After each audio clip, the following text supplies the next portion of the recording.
From about 2nd to 9th grade, I spent every summer at my grandmother's. She lives in a village. And not just any village, she lives in a village in another country. So after finishing 2nd grade with top marks, I was allowed to start my summer vacation as early as mid-May, under the envious gazes of my classmates. Before that, I used to spend my summers in the city, but then I was told that I was going somewhere far, far away for the whole summer, that I wouldn't see my city friends or my old hobbies for a long 4 months, and I was like, why me?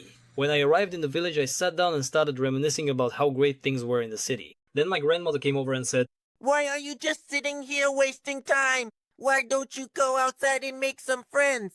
But... No buts! Come on, get out of here! Well, nothing else to do. I guess I'll go for a walk. So I'm walking along, minding my own business. I look around. Chickens are running down the street, cows are grazing on the grass. Some goats started chewing on my clothes. And then... 4 tough guys blocked my path. There was a fire burning in their eyes. For guys like them, tearing apart a lonely wanderer like me is no big deal. They're looking at me, and I'm looking at them. It's all about strategy. You have to hit the strongest one right in the face, fast. He'll double over in surprise, while the second strongest will immediately lunge at me. But I'll quickly jump back, and he'll crash into the goat. The 2 weaklings will just stand there and watch. But to assert myself, I'll clench my fists, and they'll probably just run away. A brilliant plan.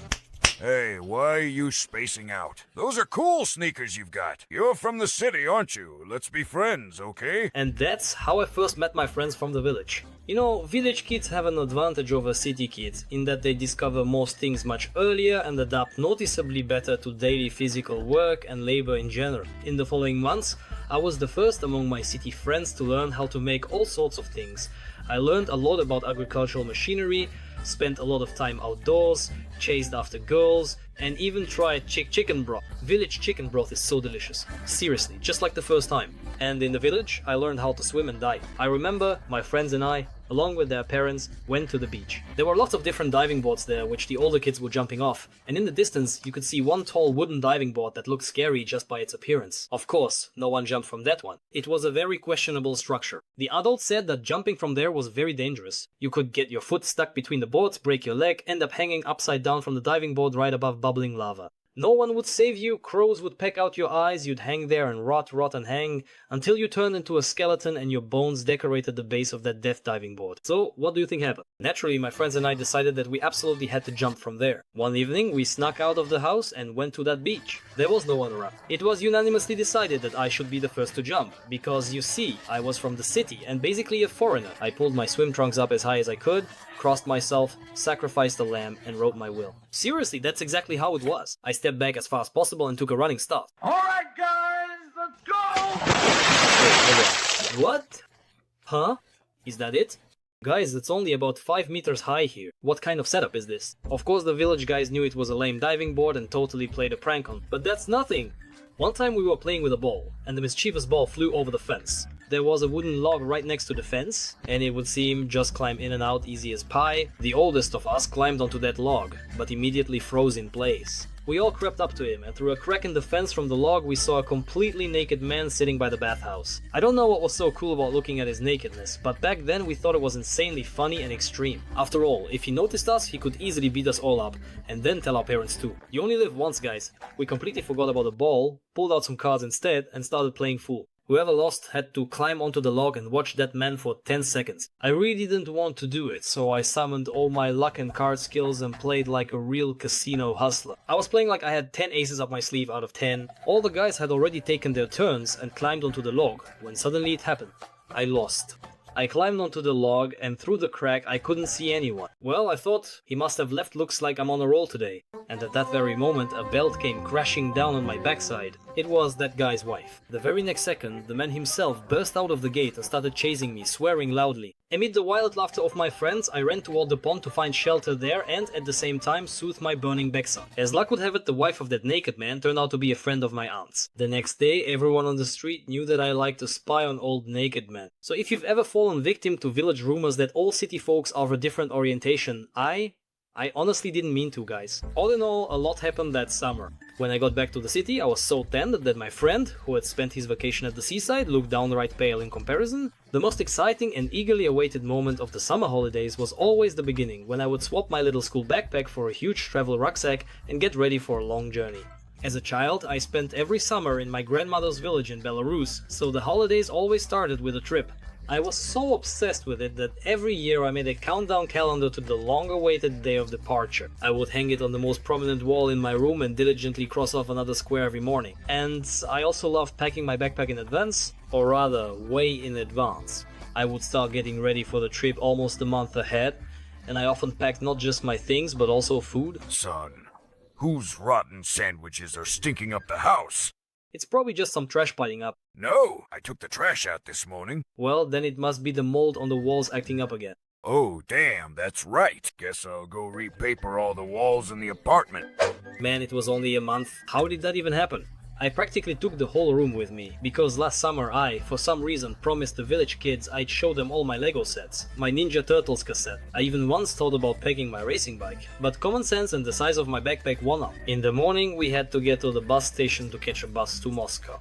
The bus would arrive at around 10 in the morning and the train to Belarus always left at 4 in the afternoon. And for all those 6 hours straight I regretted promising to bring so much stuff. But oh well, a guy says eat a guy does it. And so my dad puts me on the train in Moscow. Now it's already 4 in the morning. The conductor wakes me up, I gather my things and step out into the vestibule. And this very moment was the most nerve-wracking. Because now the doors would open and my village buddies would be there to meet me. Man, it was so hard just standing there in the vestibule waiting to arrive. Now the conductor is already opening the door and... Or maybe I'll have to trek those 5 kilometers to my grandma's all by myself again. After all, no sane person would wake up this early. My village friends and I really loved exploring abandoned places, dumps and other hard to reach spots. But today we're going to talk specifically about the dump. The dump in our village wasn't very big and there probably wasn't anything valuable there. But hey, if you never tried to get copper or aluminum out of discarded appliances as a kid, I can say with authority you didn't really have a childhood. What did you just say, you damn loser? I spend days grinding in Overwatch and Fortnite and I'm fine with that. I couldn't care less about your village or your friends. And your dump doesn't interest me either, you bum! What? Didn't you have any money or something? Couldn't you beg your folks for it? Mom, my phone is outdated, buy me a new one! Mom!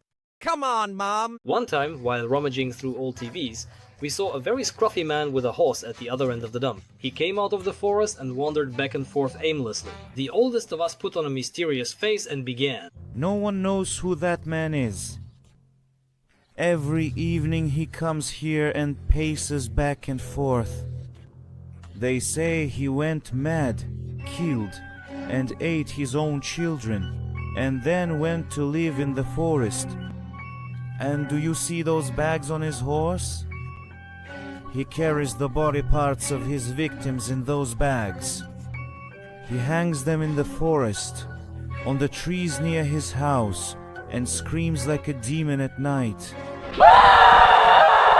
Volodione of my friends and I were burning with curiosity. Who was this man and what was he doing at the dump? We sat at my place trying to figure out how we could sneak up on him and get a better look. So we decided, let's go to the dump right now and find out who this man really is. I opened the gate and right there on the doorstep, standing in front of me, was that very man. To help you understand what happened next, I'm going to insert a scene from the movie Home Alone. That way it'll be clearer for you and I can take a shortcut.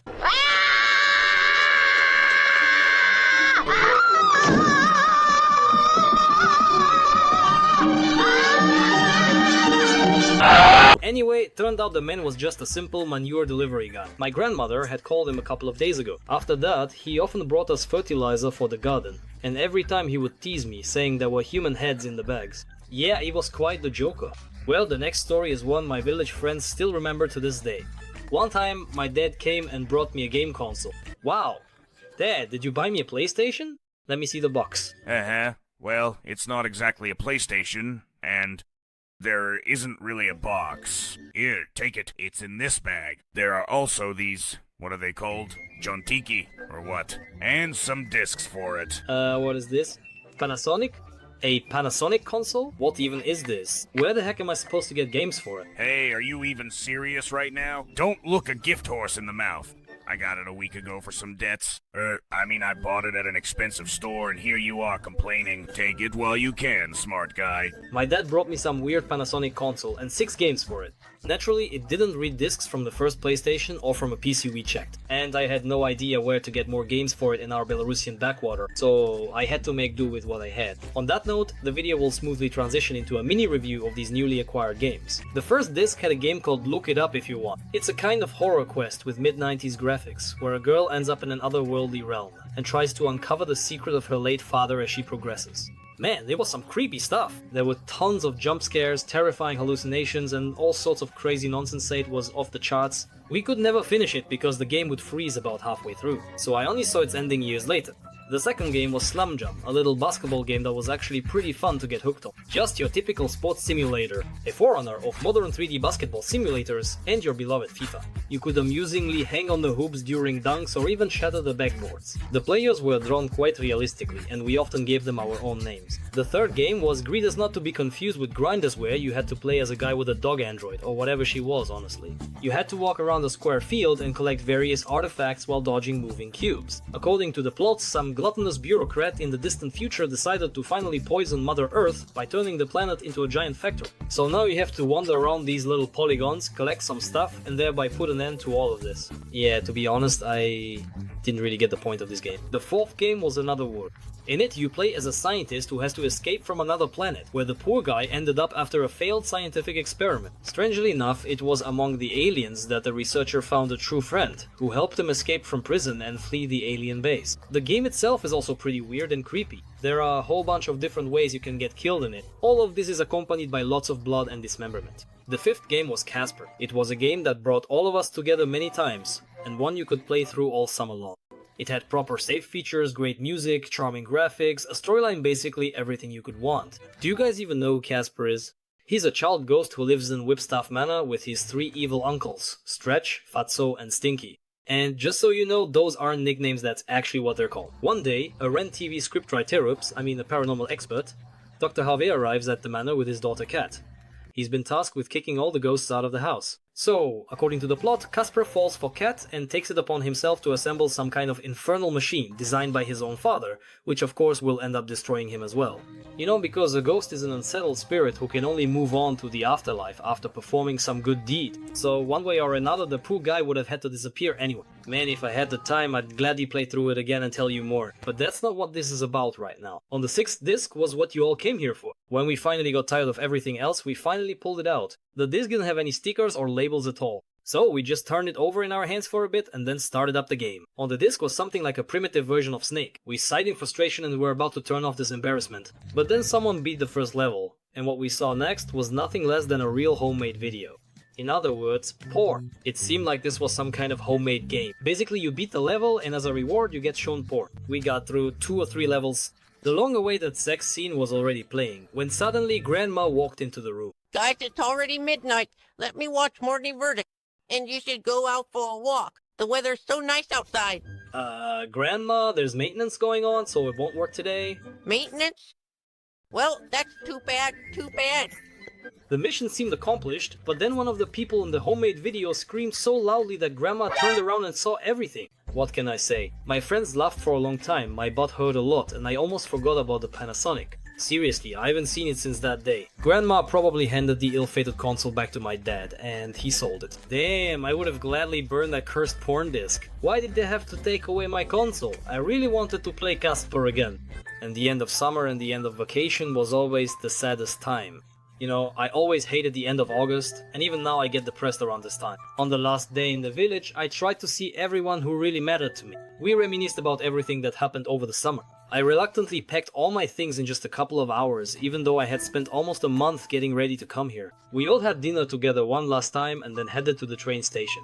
I would get on the train and wave goodbye to my friends and relatives, whom I wouldn't see again for another year. Sure, you can comfort yourself as much as you want by thinking that next year everything will be the same and you'll see each other again. But over that year, it felt like I just dropped out of village life. Nothing, damn it, will be the same as before. Your friends will have their own issues, new hobbies. Last year you promised to bring them some Lego from the city. This year you're already promising to bring some cool cigarettes.